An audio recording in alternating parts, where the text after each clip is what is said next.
Hello everyone, hope you're doing well. Today we are looking at another user mission for a pretty cool vehicle, and this one is from Dan Pogan. I'll leave a link in the description so you can have a look at it for yourself. And overall, this is an absolutely stunning model. It's obviously taken a lot of time and a lot of effort has been put into it, and that should definitely be recognized. This is for the BM Oplot, or as we may know it, the T-84, the T-84 Oplot. This is the Ukrainian MBT that is used by not just Ukraine but also Thailand, and has been used for at least the last decade. The Oplot version is an improved version over the standard type and does have some pretty cool little factors into it. And with the release of the South African tech tree, I thought it would be worth having, or subtech tree, I thought it would be worth having a look at stuff like this, because of the fact that you never know what may come in the future for other nations with this sub-tree idea. Now, the T-84 being the Ukrainian main battle tank, it is a development of the Soviet T-80, which of course was introduced in November 1976. And the interesting thing about the T-84 is it's actually based on the diesel version of the T-80, the T-80UD. And this basically meant that it had a really high power to weight ratio of around about 26 horsepower per ton compared to its other variants. And with obviously the changes in the political nature of Ukraine over those years, there has also been a bunch of different variants of the T-84 which are really interesting. There isn't just the Oplot, which we will get into, but there's also other machines, such as a variant which has built into it a 120mm gun capable of firing NATO ammunition and also guided missiles. This was the T-84-120, the Yatagan, and this was designed to be an export machine from Ukraine, which I find kind of interesting. So the T-84 starts its story as a development of the T-80 series, as we said, by KMDB in Kharkiv. The general idea was to take the T-80UD, which was going to be transported to Pakistan for sale, and actually purchase them instead, since that deal fell through, and create this T-84 behemoth that we see before us. The Oplot is a further development of the T-84. It's kind of confusing, but look at it like this. So you have the T-84 Oplot M, you also have the BM Oplot as well. These are all further variants of the T-84 itself, whether they add different things to it or whether they just increase the protection. Basically, the general, you have the T-84, the T-84U, the T-84 Oplot, and then the T-84 Oplot M. These are the general different ones between each other, and the majority of the changes between them are either electronic changes or a little bit of armor. The main difference between something like a standard T-84, which you may see, and the Oplot is the fact that the Oplot would have stuff such as Contact 5 around the turret or some similar ERA system. It would also have thermal imaging sights as well for the gunner and the commander, and it would also have a new autoloader, which is pretty cool. The other things as well is it would have even more advanced armor over the T-84, so not just extra ERA. It has new countermeasure systems and also the PNK6 panoramic tank sight. Now, because of the fact that the Oplot M is so modern, unfortunately we don't know a ton about the vehicle, which is one of the issues with talking about these more modern vehicles. But it is at least known what the older versions of the vehicles had.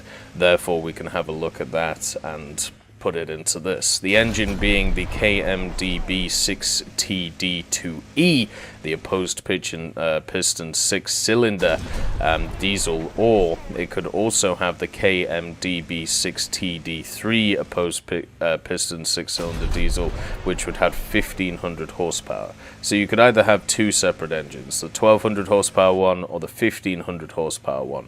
With the 6TD3, it would have access to a 30 horsepower per ton, which is obviously very, very impressive. The gun itself is the 125mm smoothbore KBA3 cannon. This thing can carry up to 46 rounds and generally would be used to fire all of these standard shells that you see from 125mm in the game. With that on top of it, you also have a 7.62mm coaxial machine gun, a 12.7mm anti-aircraft machine gun on the top of it, and also the ammunition for that 125 would be HE frag, APFSDS, heat, and also some standard AP for, of course, the machine guns. The other things as well is they built in some new armor to the machines, not just the Oplots but some of the other ones, for their idea of passive armor. The multi-layer passive armor they use is known as Duplet. This is anti-tandem warhead explosive reactive armor, which is designed to try and defend against pretty much everything. So anti-tank grenades, anti-tank missiles such as TOW-2s or Milans, heat or APFSDS, it should be able to defend or at least provide some protection against all of them, which is why it is very similar to Contact 5, just a further development of those ideas. They also changed the different systems on, as we talked about, the Oplot compared to the T84 standard. One of the things that was also used on the Oplots was a torsion bar suspension. Either side of the 6-dual rubber tired road wheels are provided, with idler at the forward one and then drive sprockets at the rear, and also track support rollers to make sure it would be able to go around the place. It also had hydraulic shock absorbers, which is always nice when it comes to it. And since this is an auto-loading machine, it does have the standard crew of 3. The commander, gunner, and driver. And even though it has a new auto-loading system, I'm sure that system is incredibly capable at getting speeds very similar to either the Soviet MBTs we have in-game, or even better than it. Now the question is, when you have a look at a machine like this, it is obviously based off the Soviet T-80. But is it far enough removed from the Soviet T-80 to think about maybe putting it in different areas? Do we put it into a place which is in its own separate tech tree? I know some people have advocated for Ukraine to get their own independent tech tree, or do we create a subtree in the form of a line which would be in the Soviet tech tree? And I think that would make a lot more sense for a vehicle like this. The fact that there are so many different variants of the T-84, including this one that you see before you, it just makes sense from a personal point of view to put them into a line. You could even make them event vehicles or premiums. That would also be something which would definitely be something to go for. And it's something we've seen with the Israelis, with the Merkavas, where the Merkavas now have become kind of event vehicles for, obviously, America. You could definitely do something similar to that, or what you could do is make the subtree idea, or you could just stick it in the Soviet tech tree overall. And I understand, you know, with political tensions and all of this stuff, you know, there's always going to be people who disagree with this decision.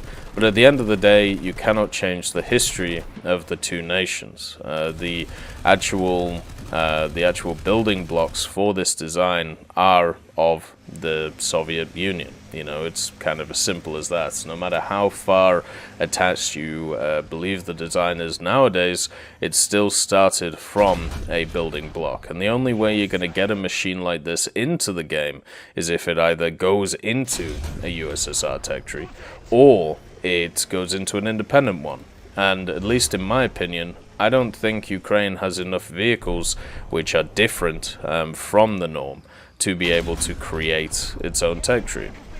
One of the problems we saw with the Chinese tech tree, for example, is the fact that a lot of people don't want to grind the same vehicles over again. What is the point? You know, even with different lineups, even with stuff like that, it's just a big pain and a lot of people don't touch it.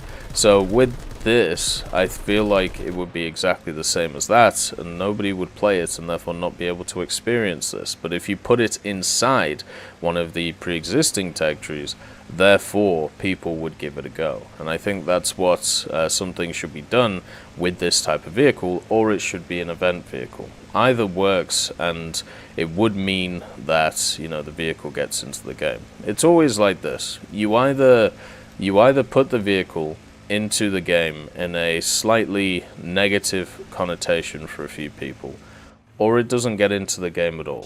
Which one would you prefer? For me, I would prefer to see it instead of not.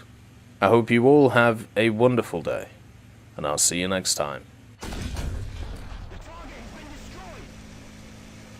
I'd just like to thank Teddy, John Ryman, Universe, Conte Baraka, Trigger Hippie, Eugens Terry, Ambrosius McClellan, Daniel Stanton, Martinez, B. Young, Hosest Kishot, Hans, Barine, and Samuel Schlick for supporting the channel.